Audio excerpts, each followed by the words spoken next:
Good Monday morning, everybody. Back with another War Eagle wake up because the news just keeps on rolling for Auburn, especially in the transfer portal.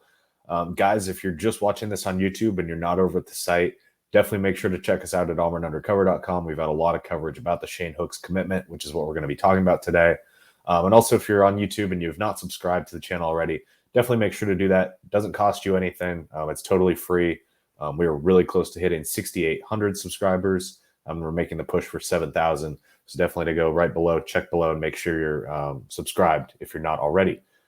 So with that being said, Auburn picked up another transfer on Sunday. And Shane Hooks, the former Jackson State wide receiver, he's a graduate transfer who has 1 year of eligibility left, and he's a big one, literally, and for Auburn's offense. So when you look at Shane Hooks, you might not be able to tell necessarily in that graphic and the picture kind of the size that Auburn is getting at the position there with Shane Hooks, but he's over six. He's 6'4", 6'5" and a half, or 6'4", 6'4" and a half, 6'5", somewhere in there. Excuse me, and just massive individual. I was talking with someone close to his recruitment, and they said that he visited Auburn earlier this week or earlier last week on Tuesday, and he measured in when they did all the measurements. He measured in with 11-inch hands. And the NFL Combine record is 11.75 inches. I think it was out of a defensive lineman. I think it was DeForest Buckner. So he has massive hands. Obviously, he has a huge catch radius, big wingspan to go out and catch the ball, huge hands to be able to hold onto the ball. And so, look, it's another big pickup for Auburn as they continue to rebuild this offense. Last year at Jackson State, he led the team in pretty much every major receiving category. He had 64 catches, 748 yards, and 10 touchdowns. That led the team in all three of those categories. So he was a huge target there for Shedeur Sanders in Jackson State and Coach Prime last year. He was their go-to guy, and Auburn's hoping.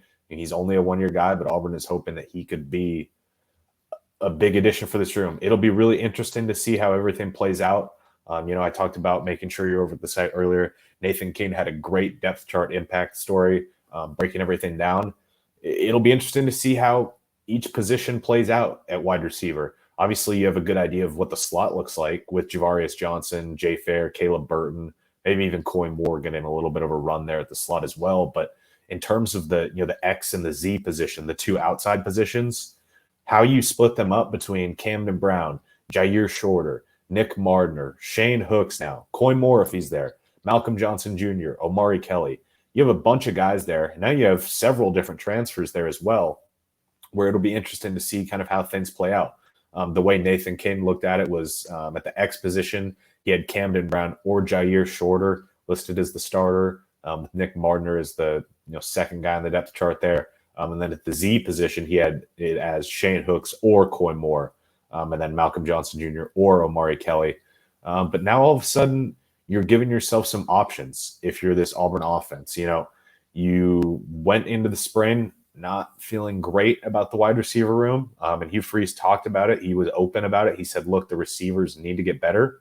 A couple of them departed after the spring. Tavares Chick Dawson, he departed actually to Colorado. And Landon King, the converted tight end to wide receiver, who's now converting back to tight end, I believe, transferred to Utah. So you were all of a sudden even thinner than originally anticipated there at the spot, and you were lacking star power. You felt good about what you have in the slot in Javarius Johnson. He's been a pretty consistent playmaker for Auburn. But then you also added Caleb Burton for the future there as well, who realistically could also play on the outside too. He's not small necessarily by any means, but it feels like his quickest path to get in on the field would be at the slot position, backing up Javarius Johnson. But then on the outside, you have options now. Camden Brown had a good start to the spring before getting hurt, and that unfortunately derailed kind of his spring. Jair Shorter was statistically college football's best deep threat last year in terms of yards per catch. Shane Hooks is an absolutely massive receiver, and we know Hugh Freeze likes that, and he likes that in his offense. So you brought in Nick Mardner in the first portal window as well. You're giving yourself options at wide receiver. Not necessarily all of these guys are going to work out. Nick Mardner didn't necessarily have the greatest spring, but he was also battling an injury coming back from that as well. So maybe he'll be healthier in the fall. But you're stacking the position a little more. You have more options. If one guy doesn't work out, we still have this guy.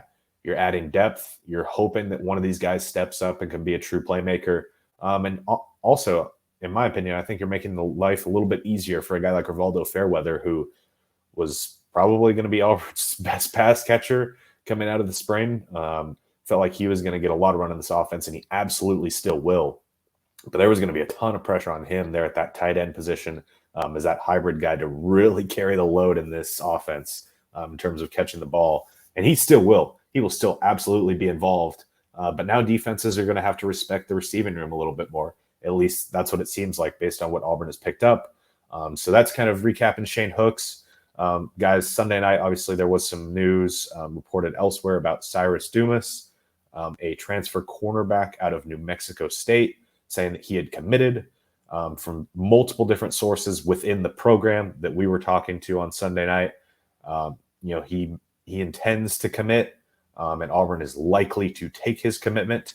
But as of right now, as of recording this on Sunday night, nothing is official. He's going to officially visit campus on Monday. He already unofficially visited last week. And so he's going to officially visit. He's not had a chance yet to meet with Hugh Freeze and actually get to sit down and talk with him, which is what I think is probably the main holdup from him actually announcing this and him signing and then it being recognized by the football program and being announced and all that stuff. But expectation is probably Monday he will end up actually committing, actually tweeting it. He tweeted it out briefly when we were told that he was told after tweeting it to take it down because they weren't quite ready to make things official there in a sense. So nothing official yet on the Cyrus Dumas front.